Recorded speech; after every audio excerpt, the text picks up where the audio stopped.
so what I'm doing right now, you'll notice on these walls there are some scratches. I don't know really how this happened. I've not seen this before. Maybe they were moving something, putting something up, had stuff close to the wall, because I think the family that used to live here they stored a lot in the garage. When you paint, that stuff's gonna peel and show through. So I'm going in, I have a sander. Now normally I use a sanding block for this, but the sanding block is, I've got some other things coming that I'm gonna be doing. I wanna keep the sanding block looking nice for that. So I have a sander, and I just grabbed a piece of paper from the sander. I am going for what's gonna do the basics. I will come behind this and wipe down the wall. You don't wanna leave all the dusty stuff on there. So we're just gonna go around the garage, get this stuff handled. So next, I have this super heavy, really great to have on hand, but not fantastic to have on your walls ladder that, excuse me, this great, and what I mean by not fantastic to have on your walls is now because I'm painting, got to get the ladder down, and this ladder is actually going to the other wall on the base so that this wall can be free for recording and stuff like that. So yeah. This is gonna be the much harder wall to deal with. I'm gonna take the ladder down and then spackle, fill up the holes, let those dry. We'll start on this side and just kind of paint around all of that until the spackle dries. Then I'll have to come back, sand in the holes, and paint over it. So yeah, let's get this ladder down and work on getting this wall prepped.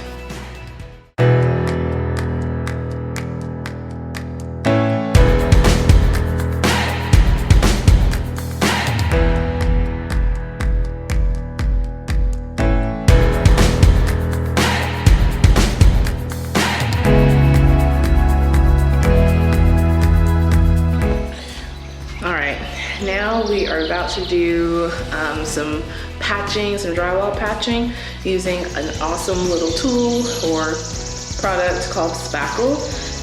And the kind that I've been using for the projects, at least for this house, it's called Dry-X. Normally I get it in a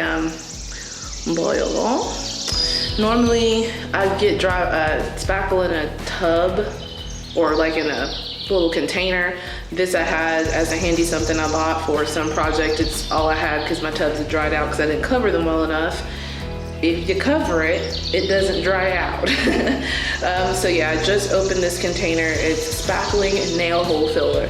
So what I'm about to do is go and where there's some of the nails where the anchors are, I'm gonna fill them, but I'm not gonna be too worried about it. I'm gonna go in, sand this wall, fill in some holes, some patches that really need some TLC.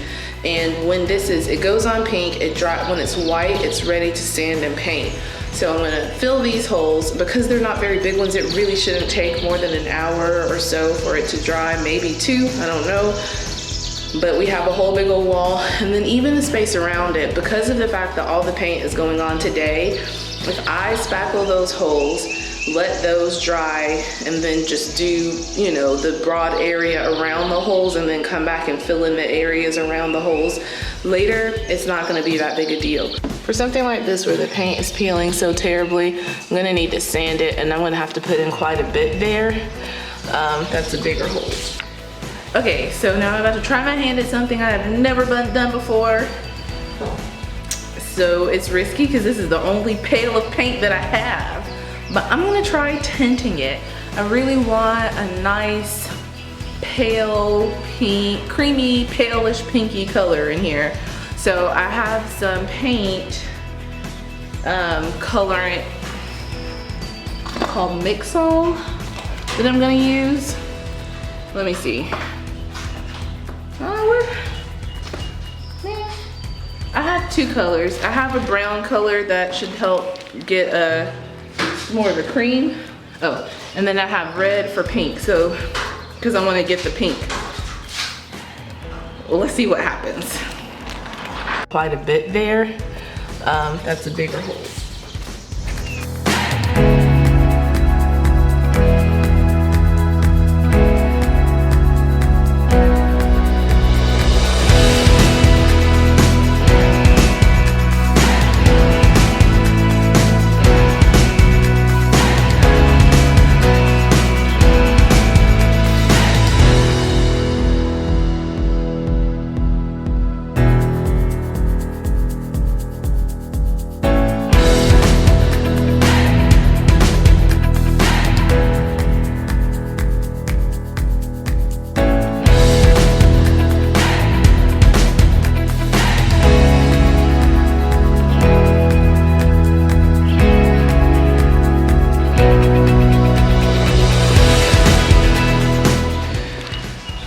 Okay, people. So we're about to dab this color. Oh, it's not good. Oh, thanks. I had to autofocus because I don't know how to do manual focus when I'm using. There's a little piece in there. Thanks for holding it. It's probably having a hard time. Yeah, it is always focusing because it's video. So autofocus does not work very well for video. Go ahead. Now, I don't have the big stick that I need to actually mix this the way I need to. So this is a DIY don't. Do have your paint colored at the store. I mixed it to my own liking. I put some of a tannish brownish color in there as well as red, and it's a nice soft pink. Because we don't have primer, Katrina said it should dry even darker. I just got a massive gallon, 5-gallon paint thing, knowing that because we're just doing the garage with it, it will definitely be enough to cover the garage twice. So yeah, we have gotten the paint mixed. Katrina has done a fantastical job of wiping down the walls, and so now we're gonna go ahead and get to it. I'm probably gonna start with doing the edging around the bottom, and then, cause she has the ladder anyway, because she has the ladder anyway, she's gonna do the top edge. Yeah! So we're gonna frame the garage with paint and then paint in the innards. Something we learned, she and I, Anita did help with the living room, but Katrina and I primarily painted most of the rest of the house. So people who helped me move in helped me paint the bedrooms because I wanted those done before we put stuff in them. So we painted the bedrooms, ate, and then moved in the furniture. And then Kat and I did the living room, the kitchen, and the breakfast nook of the kitchen, and the bathroom and the hallway area. I've had a lot of help. So anyway, we learned that it's good to go ahead and do the edges first and then kind of paint into the middle. That way it helps you to avoid getting stuff on the ceiling. Now, because this paint is such a light color, I don't care if we get a little bit on the ceiling because it's gonna blend in. And again, it's the garage.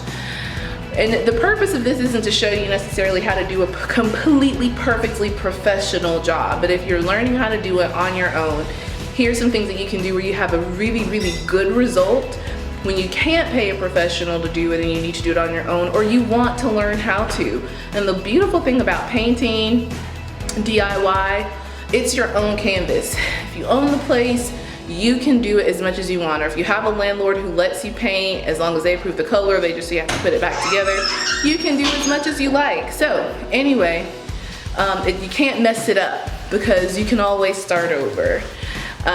Cool. All right, so I'm gonna stop talking and I'm gonna get to painting.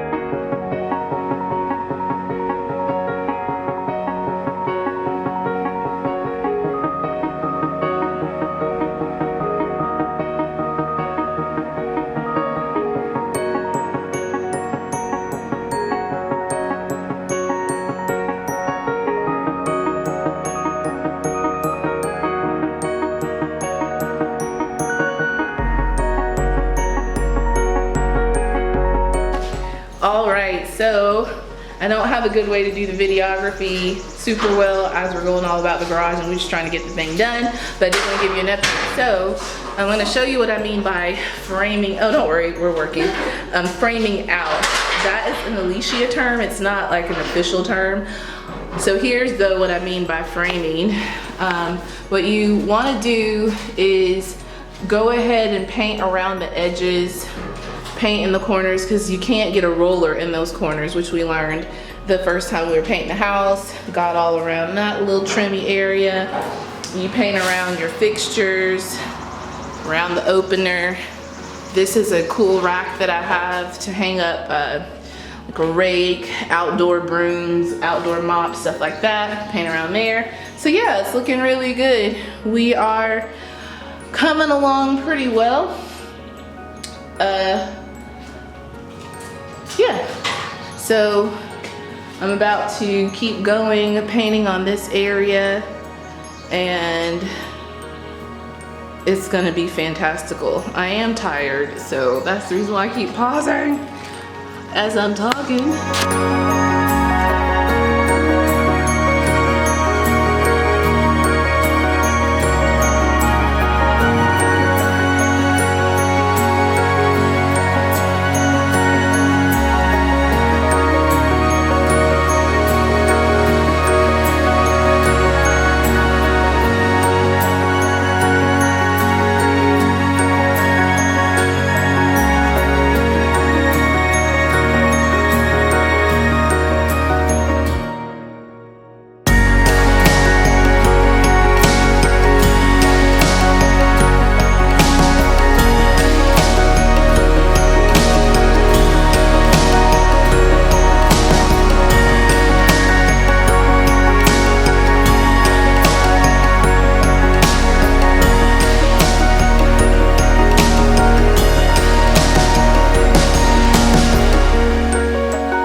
Okay, good people.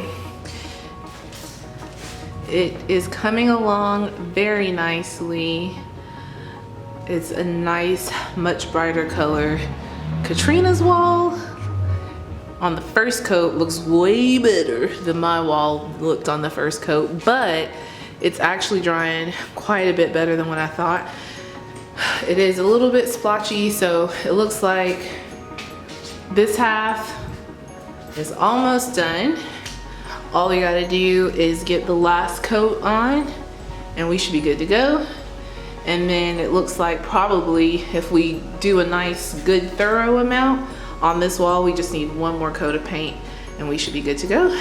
I have found that having disposable gloves on hand to do the painting is great, or work gloves, but you know, work gloves you might have to wash, because it is just so not fun to have to get the paint out of your fingernails and stuff like that. So I mean, they might break, you get a little bit of paint on you, but disposable gloves are have been a fantastic help. It just makes your own personal cleanup a lot easier.